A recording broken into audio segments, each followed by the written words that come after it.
This podcast is intended for a mature audience. Listener discretion is advised.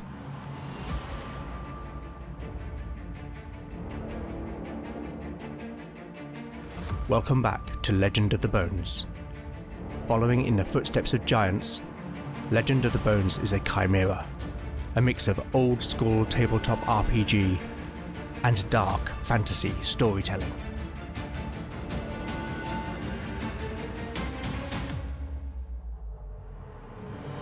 As its name might suggest, in Legend of the Bones the dice rule. There'll be no rerolls, no fudging the dice, no metacurrency. The roll of the bones will determine the character's destiny, and no one will be spared their fate. None shall escape the destiny of bone.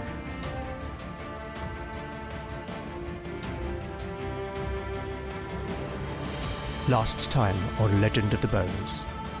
In the wake of their battle with the zombies, and Lena's ascension to a true cleric, the party found themselves in a large natural cavern, which was part of a broader cave system. The cavern showed evidence of stonecraft in the form of recesses which contained grave goods, leading Valen to surmise that the caves had been used by the ancients as a burial site for a person of importance.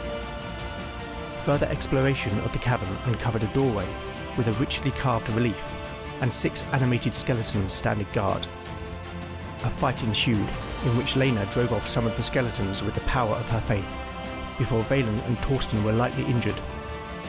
After the battle, Valen inspected the relief, which gave clues as to who was interred in the barrow, a king whose reign was marred by violence, greed and pestilence, before they were overthrown and killed. The doorway also had a riddle carved into the stone, and when Valen gave the answer of death, the ancient door began to open.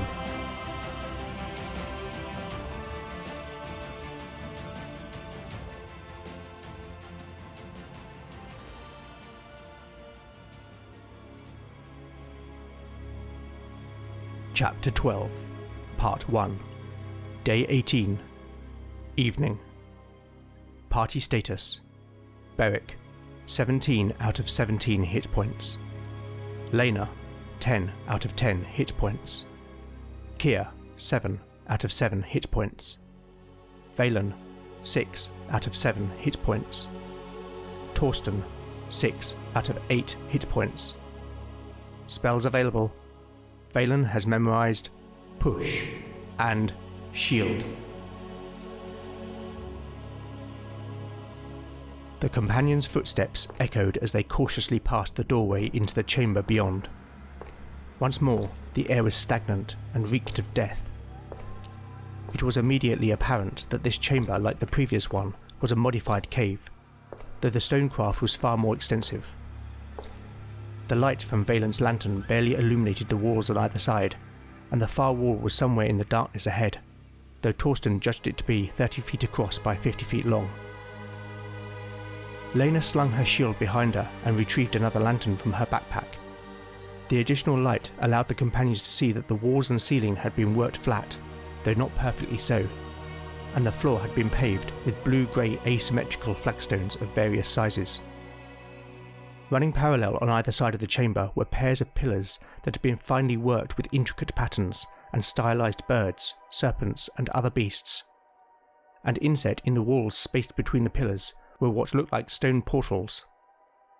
The stonework framing the portals were carved similarly to the pillars, and from their position just beyond the threshold they could see 2 on either side, though there could have been more. "What is this place?" Beric asked of no one in particular. "Whatever it is, this stonecraft is fine, by human standards at any rate," Torsten offered. "I believe it is a crypt. Behind those portals," Valen pointed to the place between the pillars, "I suspect will be the place where the king's bodyguard are interred, sacrificed to protect him in the afterlife." "Well, given the dead round here are walking about, that don't sound good," Kia said, putting words to that which they were all thinking. "What was it with all that human sacrifice anyway?" "It was not uncommon among the heathens of old," Lena replied. "Regardless, we must move forward," Beric stated. so keep your wits about you. The companions found out and proceeded to advance cautiously. Beric on the left flank, next to him Kier, Valen in the centre with his lantern, then Lena with Torsten on the right flank. The light coming from the lanterns cast further into the room as they moved forward, and the companions could just make out another pair of pillars. As they drew near the first pillars, the quality of the stonecraft became all the more apparent. The designs were of complex swirling and interlocking patterns, like ropes tied in knots, and occasionally terminating in the head of a serpent or bird. Elsewhere, the patterns gave way to carvings that were more pictorial, including figures and beasts. Valen moved to inspect the nearest pillar more closely, and as he did so, he felt unseen power emanating from the relief. Wait.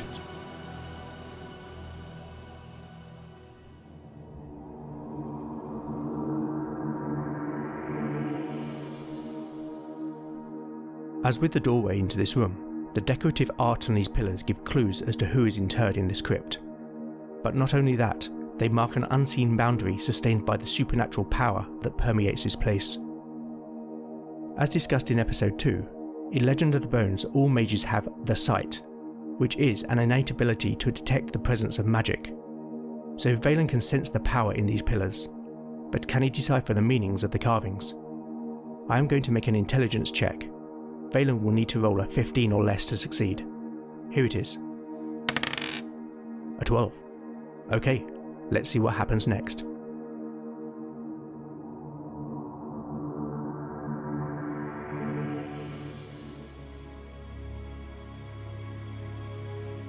The companions looked expectantly towards Valen, who was scrutinising the pillar and muttering to himself, as was his habit to do when he was deep in thought.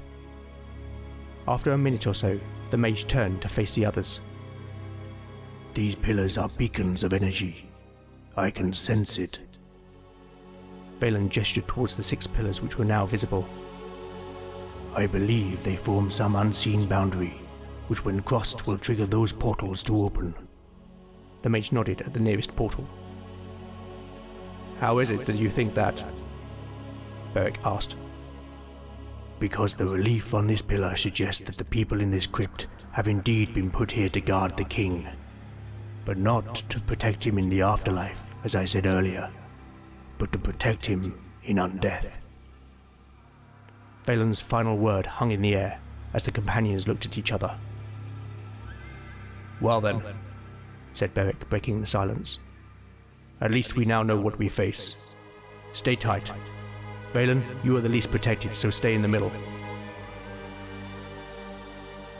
The companions came together, Beric and Torsten in the front, then behind them Kier on the left, Valen in the centre holding both lanterns, and Lena on the right. And so they advanced past the first pair of pillars. The moment Beric's boots crossed the invisible threshold, there was a rumbling, and the sound of stone rubbing on stone. Beric looked towards the nearest portal, and though expected, the big man felt his stomach turn as the huge slab fell forward and slammed on the flagstones. One by one, 7 more stone slabs could be heard smashing on the floor. Beric's hand felt wet as he gripped the hilt of his sword. Behind him, he could hear the creak of yew as Kier drew back his bow, and Lena's voice whispering a prayer. Let them come, Torsten said defiantly. And at that moment, 8 gangly figures emerged from the portals. Their bodies were withered and shriveled, not unlike the zombies the companions had encountered earlier, but their movements were fluid and natural, and the flesh of these creatures was clearly ancient, as if mummified by the passage of time. Over their tattered clothes, they wore shirts of dull bronze scales, and in their claw-like hands they held leaf-shaped swords of bronze. A few still had the wispy remnants of hair and beards, which poked out from beneath the bronze helmets upon their heads, and in the sunken black pits of their eye sockets was an unnatural light that glowed like blue fire.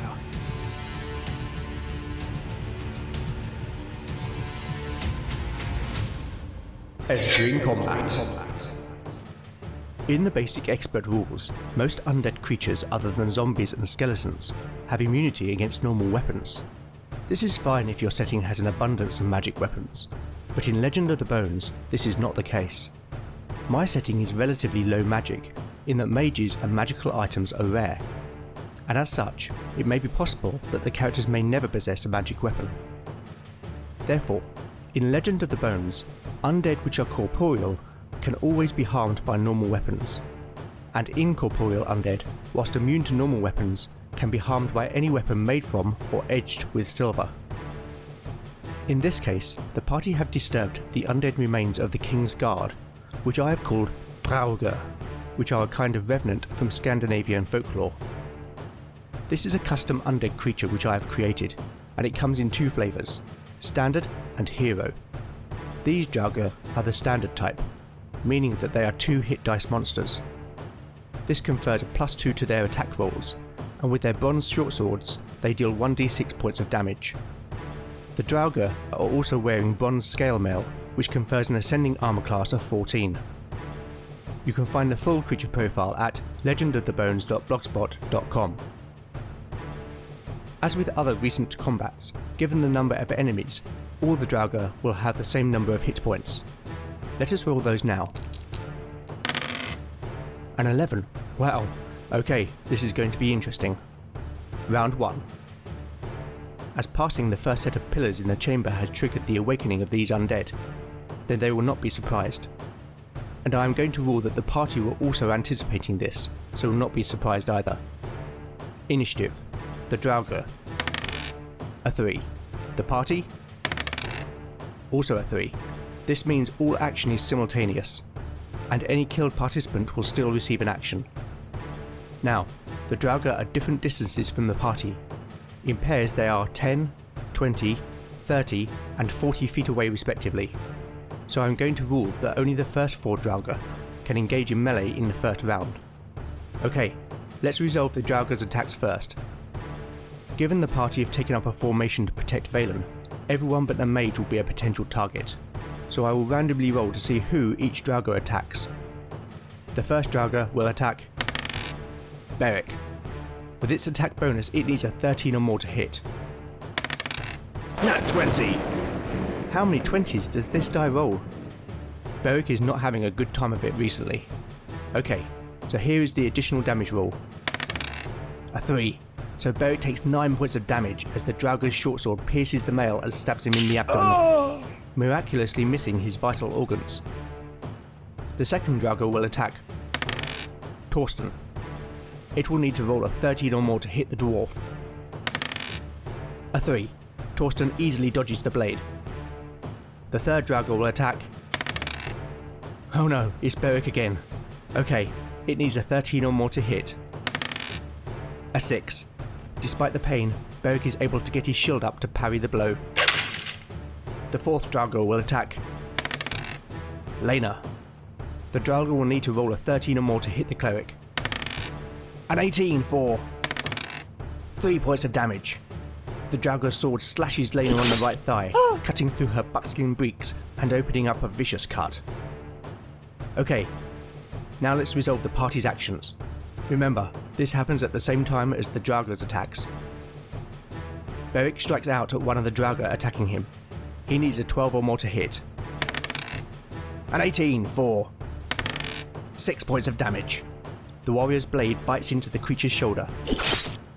Torsten swings his axe at the Draugar attacking him. He also needs a 12 or more to hit. But an 8 sees the dwarf misjudge the swing as he dodges the Draugar's sword. Keir knocks an arrow and shoots as the Draugar advances on the party. With his bonuses, he needs a 12 to hit. A 3. The rogue's arrow flies wide of the mark. Okay, this is not going well for the party. They really need Lena to turn some of the Draugar. Lena will need to roll a 7 or more on 2d6. Here is the roll. An 8. That's just enough. Okay, let's see how many hit dice are affected. Rolling 2d6 again. A 10! Wow! That means 5 of the Draugar will flee from the cleric. Holy symbol in hand, Lena orders the creatures. In the name of Solon, I command you, go back to hell! The 4 Draugar engaged in melee plus one of the approaching creatures turn and walk into the shadows. Round 2. I really hope the party wins the initiative. Here we go. The Draugar. A 2. The party. A 1. The party has clearly been shaken by the initial onslaught. The 6th Draugr comes forward to attack. Kia.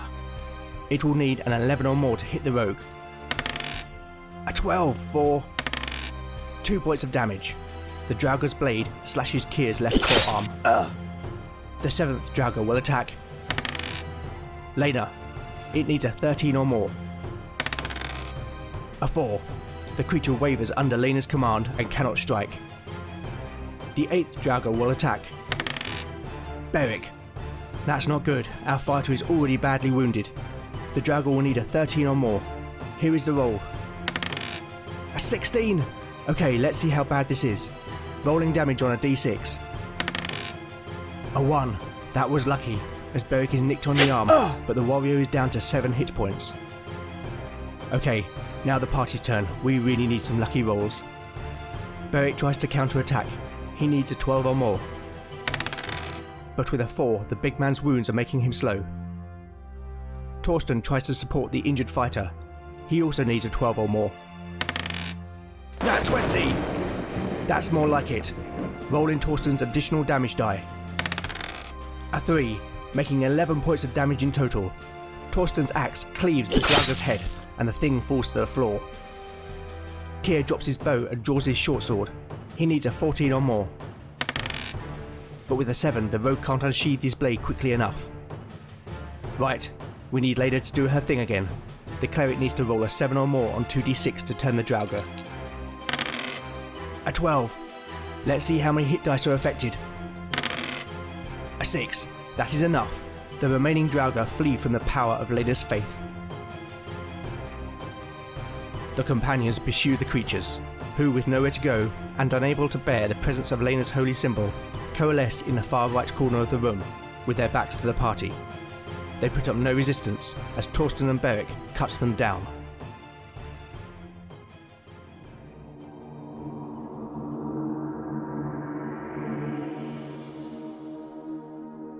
Well, whilst not disastrous, that did not go brilliantly for the party. With that fight and the previous battle with the skeletons, every member of the party is now injured. At this point, I think I have to put my player hat on, because at the end of the day, this is a game. The party will be pretty sure that this is not the last fight that they must face, and with their fighter badly injured, I think that they would decide to haul up somewhere to rest for the night. After exploring the rest of the chamber, they find a stone portal in the far wall, but decide to leave that for now. So after checking the bodies and graves of the Draugr for anything valuable, they will retreat back to the mine where the miners have broken through into the small cavern. Okay, so let's talk about treasure.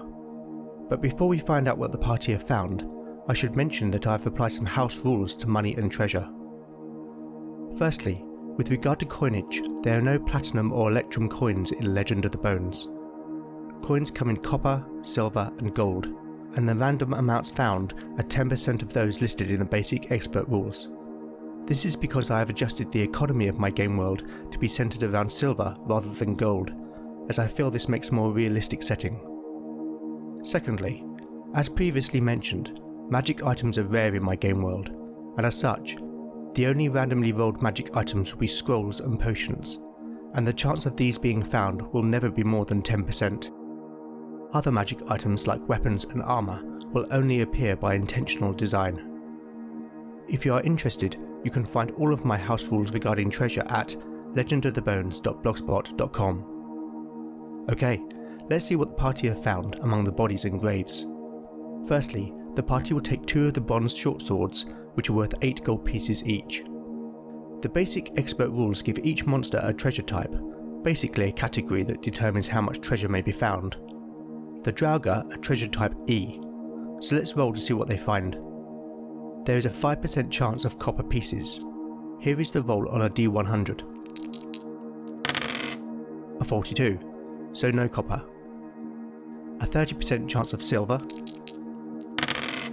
A 67, so nothing. And a 25% chance of gold. 84. Okay, so no coins whatsoever. There is also a 10% chance of gems.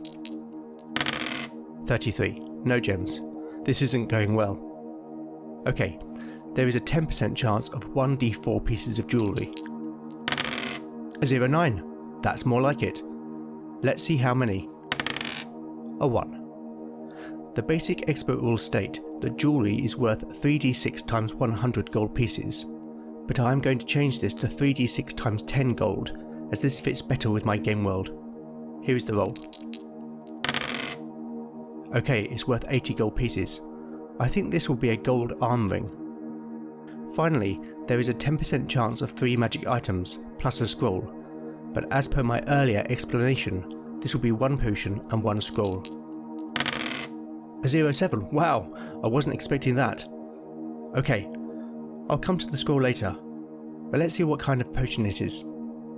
The basic expert rules have 2 random tables for potions, one for characters up to level 3, which only contains 8 types of potion, and one for characters of level 4 and greater, which has 26 different potions.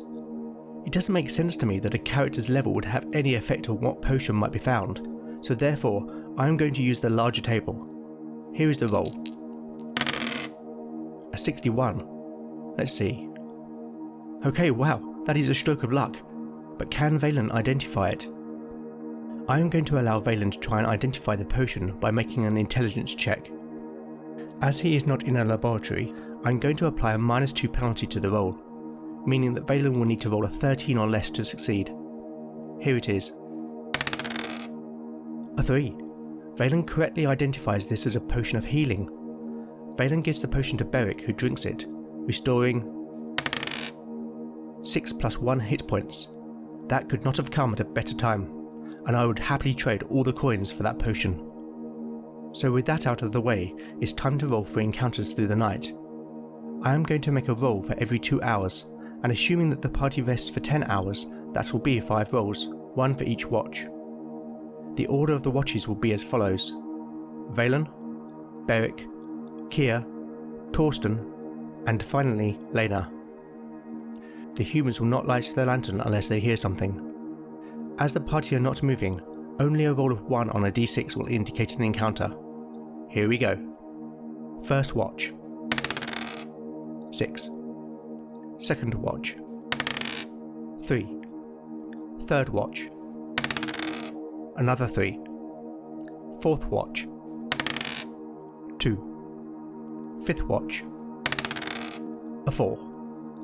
Okay, so thankfully the night passes without event. In the morning, everyone recovers 1 hit point, and Lena also prays for Beric to be healed. The cleric needs to pass a wisdom check to receive the miracle, meaning that she needs to roll a 17 or less on a d20. Here it is. A 9. Beric is healed for 5 hit points, taking the fighter back to full health. Okay, let's get back to the story.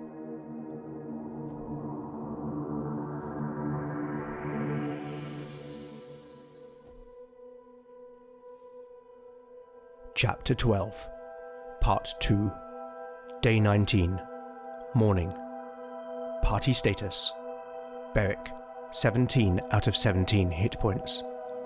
Lena, 8 out of 10 hit points. Kia, 6 out of 7 hit points.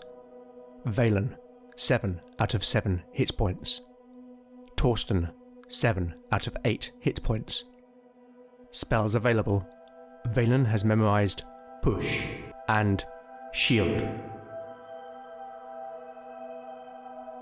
The mood among the companions was sombre as they broke their fast, for all except Torsten were used to seeing the morning light each day.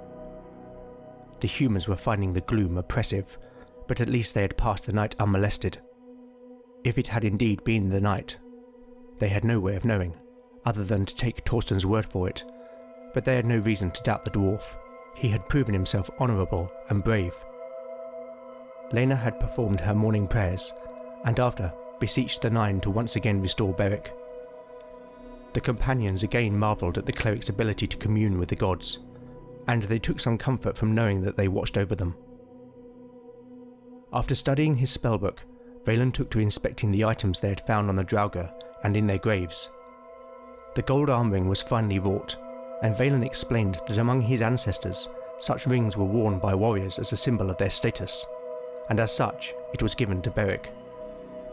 The potion the mage identified as a healing draught was also given to the warrior, and after he drank it was fully restored. Finally, the mage delicately unravelled the scroll which had been found in one of the graves. The scroll was ancient, and the papyrus crackled as Valen unravelled it. The script was written in the same similar language to Valen's native tongue, and by someone skilled in the use of the quill. After some time, the mage described its contents to the others. It would seem that this was written by one of the king's inner circle. They likely became one of those creatures we encountered, as it appears to be an attempt to unburden their conscience. Valen began. It tells how the king, whose name was Vortigern, rose to power and defeated the other warlords to conquer the peninsula. The man writes how Vortigern was a petty ruler, whose ambition could not be matched by his power. That was until 5 jewels were found here in the Twin Hills, and the king had them fashioned into a crown. That seems consistent with the relief around the doorway, Lena interjected. Indeed, Valen agreed before continuing. The man writes how Vortigern began as a weak and jealous ruler, but once the jeweled crown was upon his head, he was bestowed with a great strength, and the king became a cruel tyrant, delighting in the killing of his enemies and the torture and butchery of innocents. So the crown bestows an unnatural strength? Beric said. Yes, the mage confirmed. But the word for strength, krefter, could also mean power. The account continues to tell of Vortigern's lust for power, land and wealth, and how he subdued all the land, but for one rival, Heriak. Vortigern was jealous of Heriak, for his rival's wife, Yvain, was a great beauty, and Vortigern lusted after her. Vortigern used the power of the crown to defeat Heriak, rape Yvain, and force her to marry him. Kia cursed, though Valen ignored the rogue's interruption. But Heriak's son, Derwin, led a rebellion to avenge his father. A great battle followed, and Vortigern was killed by Derwin. The crown was broken, and the jewels entrusted to the keeping of 5 seers, so that they may never be brought together again. Valen looked back at the scroll. After, Vortigern's body was stolen away by those fanatically loyal to him, and placed in this tomb. 8 were chosen to be buried alive in the crypt, and the doorway to be sealed in a ritual sanctified with human sacrifice. There was silence for a few moments as the companions absorbed the account. Finally, Lena spoke. And who were these seers?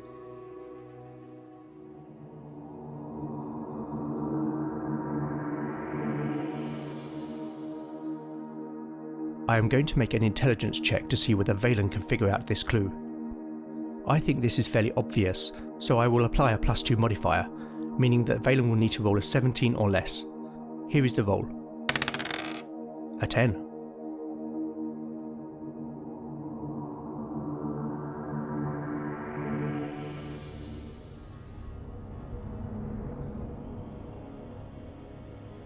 Valen looked at Lena as he considered the question.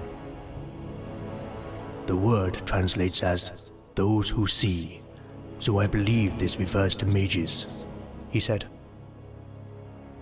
There was a sudden spark of comprehension on Valen's face as the realization dawned on him. The amulet, he said in revelation. My master's amulet.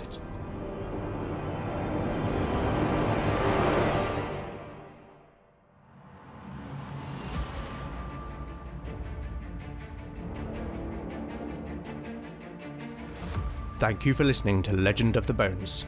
If you like what you've heard, then please consider giving it a 5-star review in your podcatcher of choice. Positive reviews really do help the show reach new listeners. You can also help by liking or retweeting new episode announcements, or simply recommend the show to a friend. I would also love to know what you think of the show, and I do respond to every message I receive, so with that in mind, you can contact me on Twitter at LegendBones, Instagram at LegendOfTheBones, email at legendofthebones@gmail.com, or go to legendofthebones.blogspot.com for show notes, character profiles, maps and more. Join me next time to find out what awaits our adventurers as the bones decide their fate. None shall escape the destiny of Bone.